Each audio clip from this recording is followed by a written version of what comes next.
Welcome to another episode of the Coffee Break Podcast, where our mission is to share business ideas, practices, and strategies while we enjoy our cup of coffee. Today's guest is Josh Elmore. He's done a couple of different things, but one of the things that he does is he's an EOS implementer. We'll talk a little bit about that in just a few moments, but he is also a fractional integrator. So he can come in and help a business on a part-time or temporary basis to get that integrator position going and get things functioning. So we're going to talk a little bit about leadership, about implementation, about EOS, and about all those things coming up. It's all about business ideas, practices, and strategies. So grab a cup of coffee and get ready for this conversation.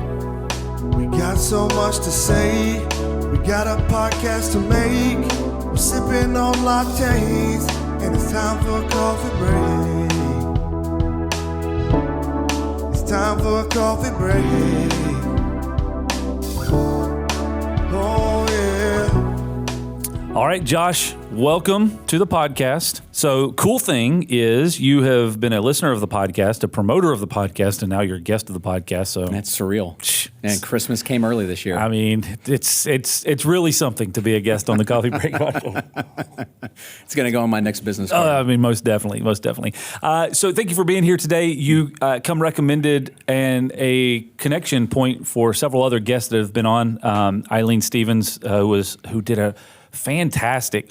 Let me tell you what, when Eileen was here, and this is a good reference for anybody that's listening to this right now, you should go back and find that podcast. Or there's actually two podcast episodes where she did the culture index and kind of basically just came in here and read our diaries. Souls. Oh, man. She took you into deep water. It was crazy. At the end of the recording, there were 4 or 5 of our people from our leadership team that actually took the index. We're all standing around, and she was just kind of, reading everybody out, and they were just like, whoa, who is this lady? Yeah. She's got a crystal ball somewhere. Exactly.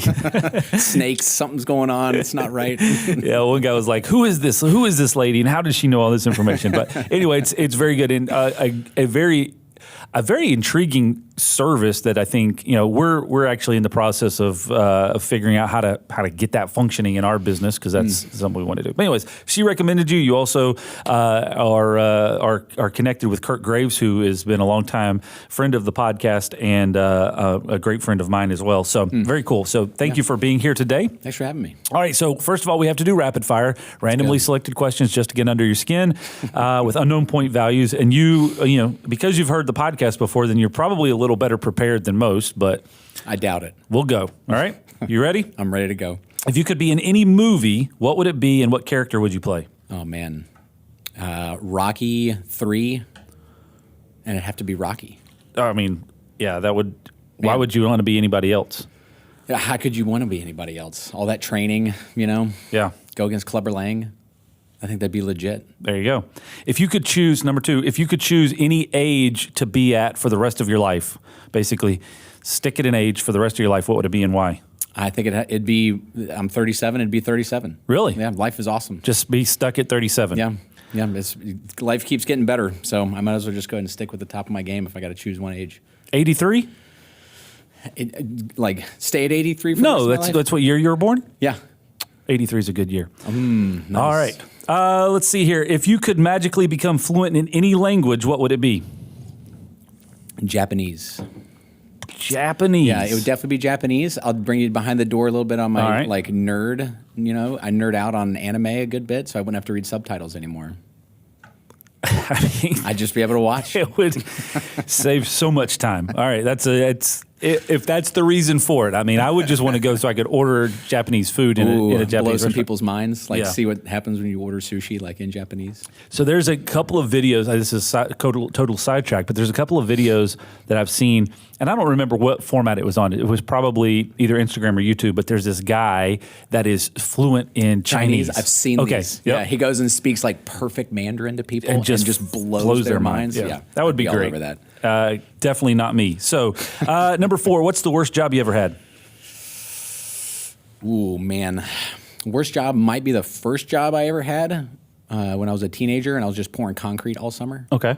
That was brutal. Really? Absolutely brutal. Just hauling. I feel like I got pretty strong from it, but I was just hauling bags of concrete up and down hills, mixing concrete, getting concrete everywhere. my life was concrete. I felt like for a whole summer. Well, but it's a good skill to learn. I know, I agree. It was good. It's probably still the worst one I had, though. Yeah, I've known several people that have either been in the concrete business or been around it, and it seems like it's a very transferable skill. Just of the understanding of it, it's like a lot of things that you can do in any type of building environment. Having at least the knowledge of working with concrete is something. So, well, it's very good at transferring skin off of your body when it dries. Yeah. I've never had that experience. No, I hope you don't have to. All right, last question, number 5. Favorite book and why? Right now, I read a lot. Right now, so this year, how about this year? Can I give you this year? I don't know if I can pick one favorite. You can set the rules for it. Okay. You know this is very made up on the spot. Right, so figure it out as we go. My favorite book this year has been Perfectly Wounded by Michael Day. So he was a Navy SEAL. It's his life story. He was shot 27 times at once and blown up by a grenade and survived and killed all the guys that did all that to him and everybody else in his platoon. Dude, so he was in the Rocky movie. Pretty much. Jeez Louise. Well, that's Rocky on another level. Yeah. Yeah, super epic. It was a great book. So it's just about leadership? So it's about trauma. Okay. So this is a guy that got shot 27 times and says this was not the hardest thing I've ever been through in my life. Okay. So it's his childhood, had a horrible childhood, and he used all of this trauma, and this can either define me, right, as a person, and I'm just going to sink under the weight of all this, or I'm going to rise above it and I'm going to use it as part of my story to push forward. It's an amazing story, incredible book. I like that. We've had a couple of very transparently here in the last 24, 48 hours, we've had a couple of hard issues that we've been dealing with within our organization, and that's kind of the thing that we try to fall back to is it could be worse. There's or we have gone through worse than this before, so we'll make it through. But I would say that we're better off than being shot 27 times simultaneously. That's what I kind of have that number in my head now. It's like 27. Okay, yeah, I didn't get shot 27 times. As long as I didn't get shot 27 times, I think I'm doing pretty well. Well, very good. You passed rapid fire. We're going to give you a score 814. How about that? That's awesome. It's where am I at on the scoreboard? I have no clue, Josh. I don't keep up with any of this stuff. I'm going to have to go back and watch all the episodes now and figure out and measure myself up. It's completely made up as we go. Very cool. All right, so let's kind of jump into some of the conversation here. So in my deep dive on your background, I looked at your Instagram, your LinkedIn, all this stuff. Yeah, that's good. That's my life out there. So transferring the concrete over, it seems like you're big into lifting weights and throwing those types of things around. Was that a good leading point for you? That'd be accurate. Yeah, that'd be accurate. I found fitness in my freshman year of high school.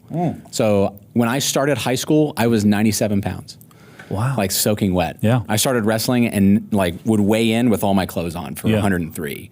Right. So I was the kid that was picked on all through middle school and came into high school at just, skin and bones. 97 pounds. 97 pounds. Yeah. I'm almost 100 pounds heavier than that now. Yeah. Which is pretty bananas. But we had a family friend that gave me a Bill Phillips. It was a supplement line called Body for Life. Okay. And it was just on VHS, right? So gave me this video. I watched it and fell in love with bodybuilding because it was basically this 2-hour commercial for a supplement line. Yep. But it was interviewing all these people in this contest, and that video I watched it one Saturday afternoon, just totally changed my life because I started lifting weights the very next. Had no idea what I was doing. Yeah. But just started lifting stuff, trying to change my body the very next day. And you just stuck with it all this time. Yeah. Very cool. Yeah. That's impressive. It's neat to see somebody that grab a hold of something and just stick with it, long term, and it's been transformational. 97 pounds going into high school.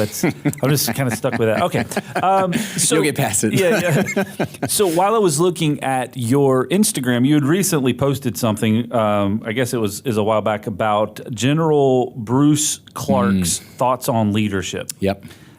There were some interesting things on that, so I don't want to completely unpack it. But what are your overall thoughts on this? Because I would also encourage people to go check out your Instagram at the Josh Elmore. That's the thing, at the Josh Elmore, because there's only one. Or at least everything else was already taken. Yeah. So I was like, well, that's memorable, and it's on all the platforms. So there you go. So check that out and kind of read that post. But tell me a little bit about your thoughts on what you posted there. Yeah, General. It's a free PDF. that you can go and download and pull. But man, that was awesome. He has a book that I was trying to find, and I couldn't find it because it's out of print. But they're supposed to be spinning it up, I think, next year. So while I was looking for the book, came across that PDF and pulled it out, and it's incredible. I think the lessons, I love learning, particularly leadership lessons, from those that had to learn those lessons with the ultimate price, right, in blood. Yep. And with the ultimate stakes that are kind of up there. So I think those are the sharpest leadership lessons that other leaders can learn from, as far as kind of mentors and looking for things can go, or people that have served, right, and have paid that price, or had guys that have paid that price, or made decisions that have resulted in people, paying the ultimate price. So that PDF, seeing a guy that was, basically career military, and just seeing his thoughts on leadership and what it takes to be a leader, what are the qualities of a leader, and his stories behind him are just, they'll blow your mind. He has he tells one story of one of the aspects of a leader is just conscientiousness. Okay. And tells a story about him. He went and gave an order to say, hey, we need to capture, Vietnam was winding down, or it was Korean War. It was winding down.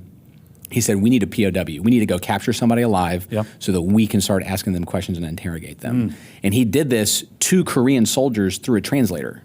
So not even U.S. soldiers. Gotcha. And this Korean soldier leader goes out, captures somebody, takes his helmet and his vest off, puts it on the enemy soldier, and they're getting mortared, right? They're in firefights, and he's running back with all these guys, and they capture this guy alive. Yeah. And he looks at this guy, and he's like, where did you get this equipment? And he's like, well, it was my equipment. Yeah.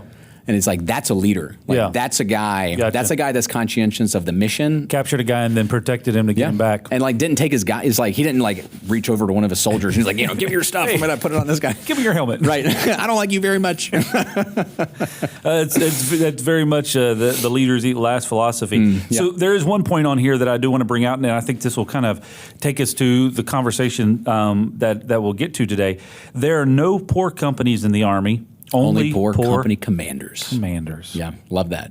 Right. There's no poor teams, only poor team leadership. Love that point. All right, so let's talk about leadership. Let's talk about talk about organizational leadership. So you have been, as we were talking about before we started recording, EOS implementer, but also just helping people implement into their business. So first of all, high level, we've talked about EOS. Neil McLean has been on here before talking about EOS. So just kind of a shout out to Neil. Shout out to Neil. Give kind of a reminder to anybody that may not know what EOS is and may not be familiar with it. If they are not familiar with it, they probably haven't listened to the podcast before. Right. Good to know. Yeah. So EOS is just systems and tools to run your business on and scale it, right? So it can run without you at the end of the day. So book, Traction, guy Gino Wickman put the system together, and you can literally just pick up that book, start reading it, start putting some of the tools in place in your business, and you're going to get some value from it for sure. So inside of that, the Traction philosophy and the EOS philosophy, there is visionary and integrator inside of a business. Now, the hard thing comes down to is, and what I've kind of seen and had conversation with folks before is, there may be a visionary that's also an integrator. There's so many variables of this, right? It could be a visionary that's also an integrator, and typically they're better at one or the other. Sure, they suck at both, but they're going to be one or the other. Or the business may have a visionary and not an integrator, or it may just be an integrator and they get lost in vision, right? So how does that play into what you do or how you help people with that process? Sure. No, I think you're right. Having somebody that can sit in both of those seats that's a unicorn, right? Let's go out and go find a unicorn. Yeah. Incredibly rare to have somebody like that. But so for the most part, in 90% of the cases, it's a visionary that has started a business and they're looking for an integrator. And it's a 10-to-1 kind of ratio out there is what EOS would tell you. For every 10 visionaries, there's probably one integrator kind of out there in the marketplace. So it's that visionary is here's where we're going, and the integrator is, here's how we're going to get there. And they're both entrepreneurs. That's one of the things that I think is misunderstood about that relationship is they're both entrepreneurs, right? You'll find a lot of integrators out there, but they're in franchise models they're in a just go execute. Yeah. Right? Like we've kind of figured it all out. We just need somebody that can go out there and execute really, really well. Sure. So you'll find them, but they're already out there being successful. Yep. So usually you want to try to find them, those diamonds in the rough in your organization. Gotcha. You can pull up into those integrator roles. But one, we're already busy, right? As entrepreneurs, we're already stretched thin. We've already got a ton of different things going on. And then what does that look like in the first place? And so I come in as a fractional integrator. So I work with the visionary and I work with the leadership team, sometimes even just to build the leadership team because they don't even have that in place yet. And I'll sit in that integrator seat and say it's part-time, it's full focus, and it's big impact for those companies. So I'll sit in that integrator seat, take those accountabilities on. So I'm going to make sure the P&L's on track. I'm going to stay on the same page with the visionary, make sure I have a healthy leadership team, EOS is happening in the company, helping them through just all 6 key components of their business in EOS, just help them grow. Yeah. Can you copy this key? That's a question we get asked about 3,422 times a year. And how can you actually be sure that the person who asked that question is supposed to get a copy of that key? Well, we think you should always know who can copy your keys to your business and your home, because it could be your neighbor, an old employee, a contractor, or even worse, your mother-in-law. At Loc-Doc Security, we believe in protected key systems, so you always know who has a copy of your key. To find out more, visit locdoc.net or stop by our Charlotte location. Loc-Doc Security, helping you protect your people and your property. It's interesting. I want to kind of back up because I feel like a lot of times, and we talk about visionary and integrator, and from my experience that I've seen and having conversations with folks, it's hard for people to identify themselves because maybe we're looking through a certain set of lenses, and maybe you can't really kind of see outside of that. Inside of your organization, you could just be, that whole statement, can't see the forest for the trees, right? Sure. So what are the characteristics that you would classify for the visionary, for integrator? And so if somebody's listening to this and they're going in their business going, I don't know where I land in that, I'm just wearing all the hats. Right. Right. How would you, what are some characteristics that you could kind of filter through to see where you fall? Sure. No, and I think the biggest thing there is just awareness, right? So just personal awareness. It's like, hey, what am I good at? What am I not good at? There's plenty of tools to kind of help with that. Like, again, we'll go back to Eileen. So it's knowing that it's like, hey, this is my profile. Like, this is kind of what I'm good at. This is what I'm not good at. And knowing that, because part of that relationship is like you're looking for your puzzle piece. Sure. Right? So not every visionary is going to fit with every integrator and vice versa. So in Culture Index, like I'm a trailblazer, right? So a low A, there's probably some profiles out there that I wouldn't jive with too well. Sure. Because I'm going to want to move fast. Yep. I'm going to want to make all these big things happen. And if they're kind of dialed in and not wanting to let go, then this probably just isn't going to be super successful long term. Yeah. Right? Let me get somebody in here that's a little bit better of a profile for you. So it's kind of a case by case sort of basis, but I think it all starts with that self-awareness of the visionary to say, hey, like, do you really want to let go at the end of the day as a visionary? Like, do you want to just be a genius with 1,000 helpers and kind of the good to great sort of concept? And if you do, that's fine. Yeah. It's your business. Yeah. Right? If you want to make all the decisions and, work 80, 100-hour weeks and be dialed into the details because that's just what you want to do, then just own it. And say, hey, this is what I want to do. And it's like, okay, well, you don't need an integrator. Yeah. Right? Because you're going to sit in that seat yourself. But to really get synced up with the visionary to say, what do you want to, do you want to let go? Do you want to raise up leaders inside of your company? That's really hard. Yeah. Especially if you're the founder and you've kind of built this thing up and you're going to have to start letting go of stuff. Yeah. And if you're not ready for that, then you're probably not really ready for an integrator to come in and help you start scaling and working with this thing. Gotcha. So once you've decided that and said, I need help in this area, so you either are hiring somebody to come in and take that position, or maybe it's, they reach out to somebody like you that says, okay, come in here and show me what a good integrator looks like, how this process should work, and help to craft this role so that we can put somebody in here permanently, so it could even be like a bridge. Yeah. So a lot of that, most of the time, I try to set the expectation of, if things go really well, I might come in and work with a company for 2 years. Okay. And then we've either brought somebody in full time, they're going to want to bring me in full time, or we've identified somebody in the company that can rise up into that seat. Gotcha. And then in that space of 2 years, then I'm going to mentor them and get them ready for that. Sure. And they might even just stay plugged in and, hey, I'll just help you guys stay on the same page for maybe another 6 months or so. Here's one of my questions on this, because I don't know. the way that I look at things a lot of times is why subcontract somebody to do something that you could kind of do in-house together. So if I'm thinking that way, or maybe somebody else is thinking that way, what are the benefits of having a fractional integrator come in versus just saying, bite the bullet and get it done? From an owner standpoint, why, because I'm just calculating it in my head, and I can see there's benefits to both sides. But from your experience, what's the pro versus the con of doing it that way? Sure. And a lot of that is, I'm sure it's kind of similar. It's like, well, why don't we just install our own door locks? Sure. Yeah. Right? We can do this. I got a screwdriver.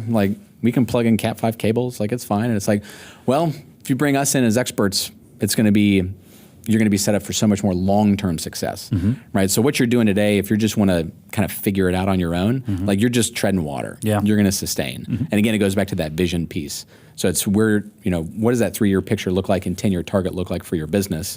And to know that if you want to really get traction towards this thing, that integrator seat is so pivotal, particularly for EOS-run businesses, that you need to get that right. Yeah. Because if you don't get that right, then this whole thing is just, you're not going to get to where you want to go at the end of the day. Sure. So pull in somebody to help coach you, lead you, sit in that seat for a while, figure out what it looks like for your business and for you as a visionary and for your leadership team, and then have that person help you to find whatever that permanent solution looks like for your business. Gotcha.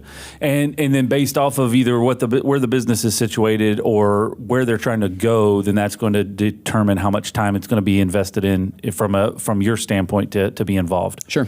Yep. And then it's also the financial piece of it, right?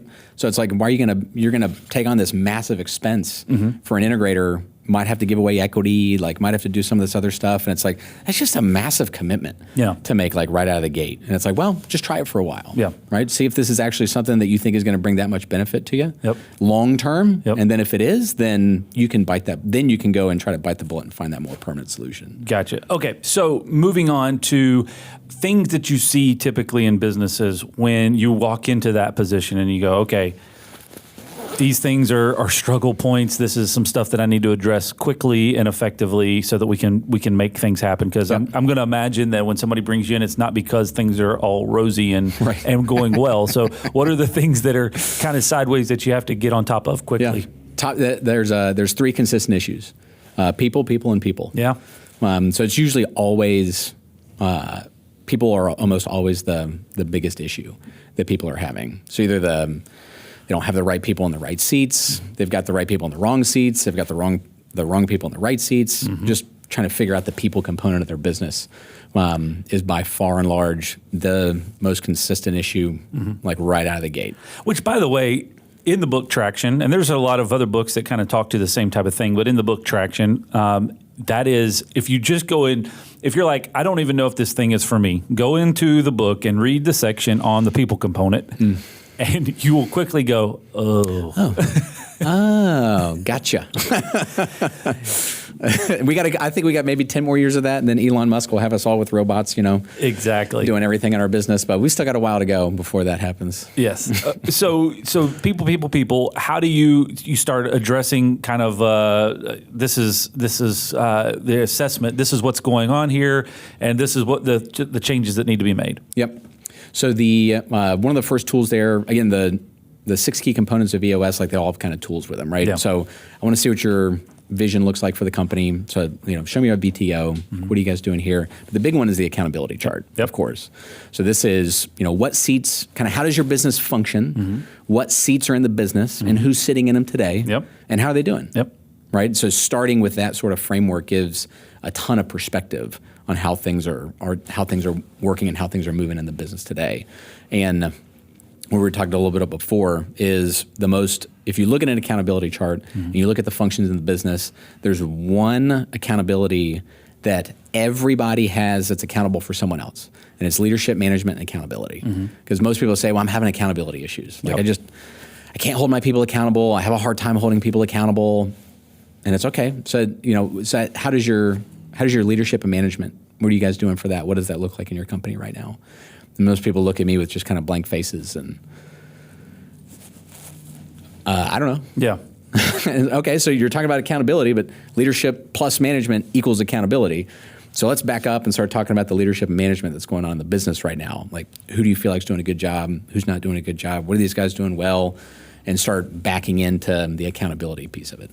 Gotcha. So that's kind of the major assessment. So the LMA, leadership, management, accountability, and then from there you start just kind of working away at it. What does that time frame typically look like? I mean, this is a magic recipe? You walk in and in 6 months everything's better, 2 weeks everything's better, 2 years. Like what are we talking about here? Right. Yeah. I just wave the magic wand, and within a week I read the book. Everything should be right. Yeah.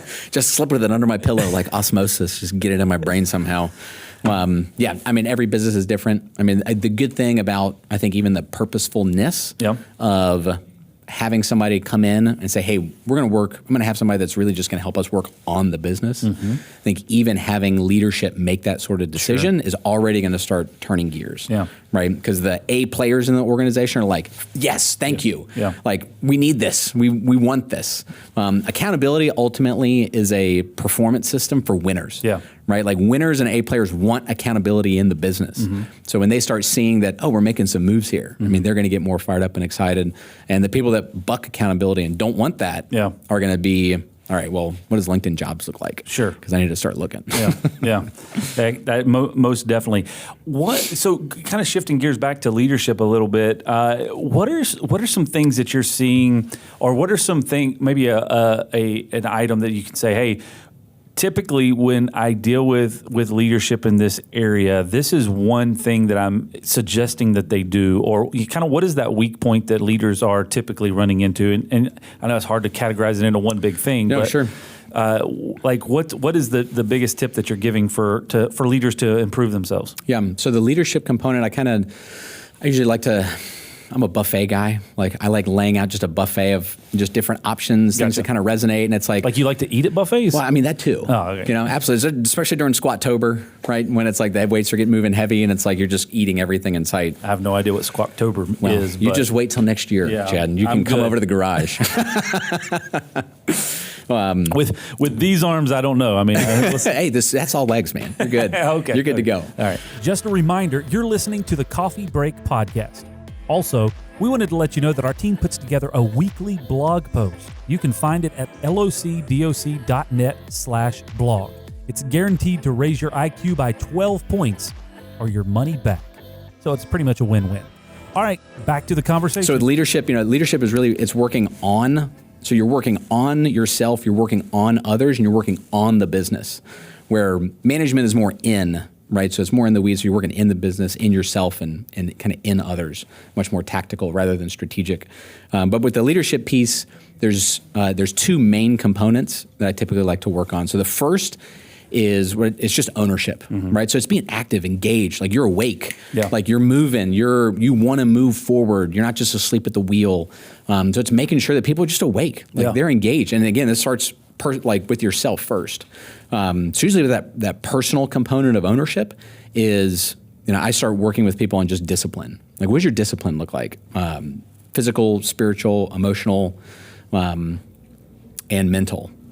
So, and I usually fitness is an easy one to start with. Sure. Because everybody kind of gets it and understands it. Mm-hmm. And it's like, how you taking ownership of your fitness? Like, what's your plan for that? Yeah. Kind of what's going on there. And if it's mental, spiritual, kind of where they can get traction the fastest, I'll try to work with them on that just to start making some sort of inroads and start getting some wins and start moving some traction forward. So it's the old get yourself right first so that you can work on getting the rest of the business right. Get yourself in order before you take on the world. Yeah. I was going over some stuff with some folks a couple months back, and we were talking about KRAs, right? Building some key results areas. And I kind of had that same aha moment where if you're not building KRAs for yourself, how can you build them for other people or expect other people to be responsible for certain areas?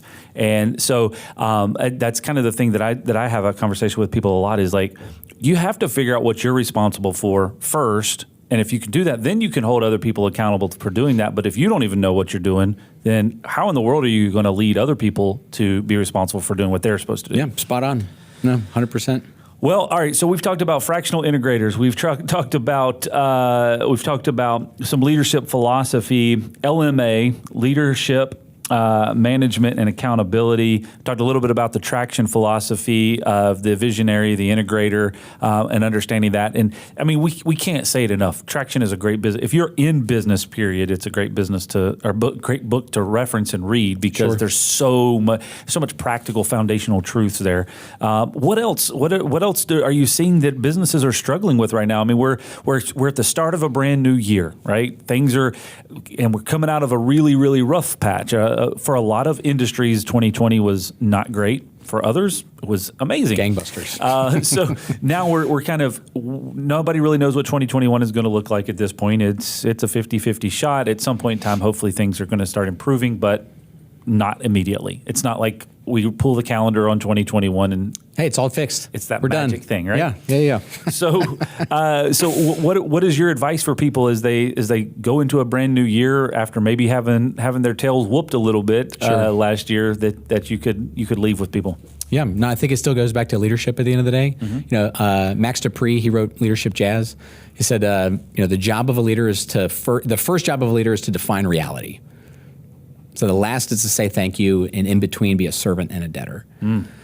I love that quote, and I think it's good definition, just leadership in general, right? But I think that it's that first piece of the job of leader. The first job of leadership is to define reality.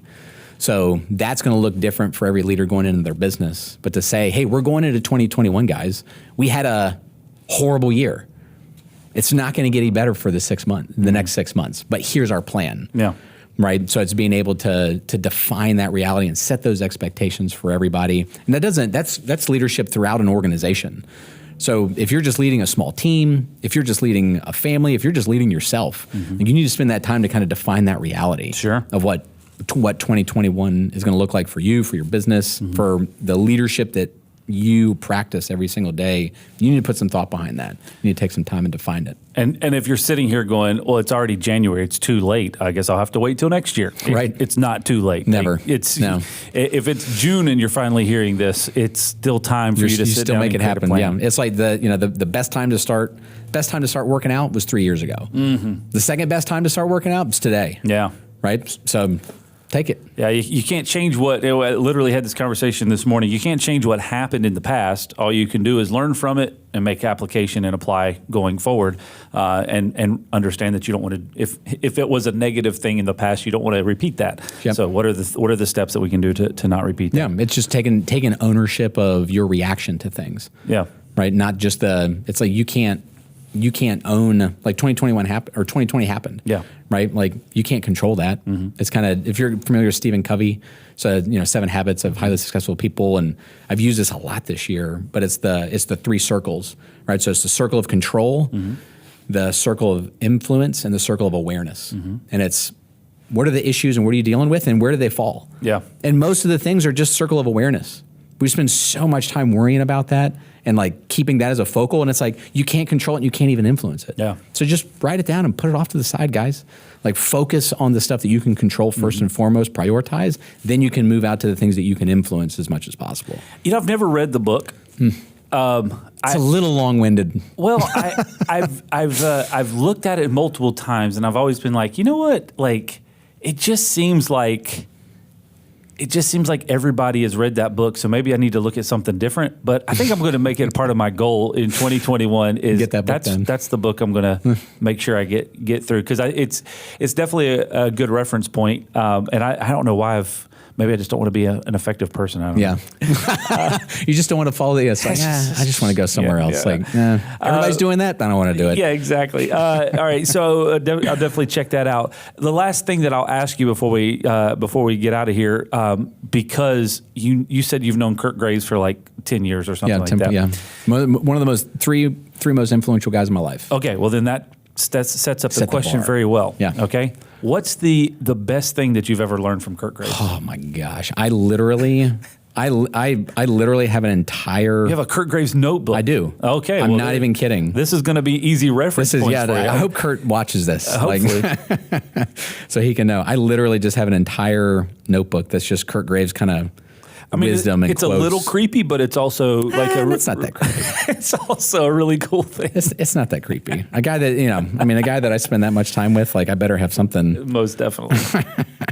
So kind of assume that's out there, but every time I have a conversation with Kurt Graves, it opens up an aha moment. It's like, yeah.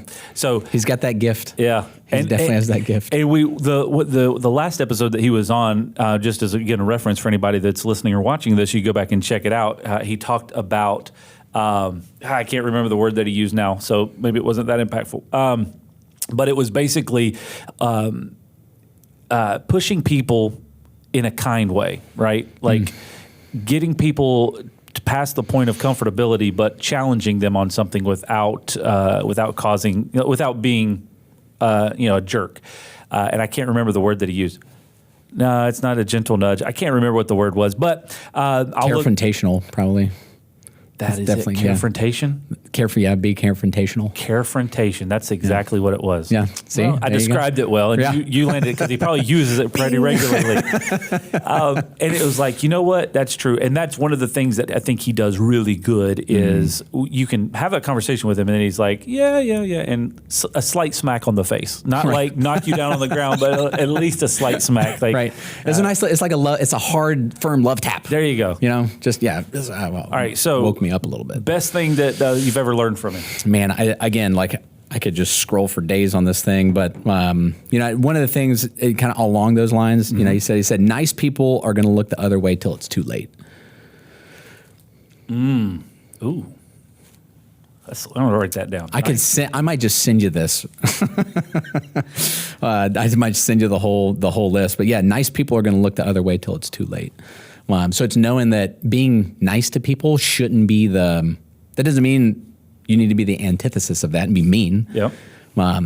It just means that you need to not worry about being nice to everybody and making everybody comfortable all the time. Yeah. And it's like, hey, let's get uncomfortable for a little bit and just own it.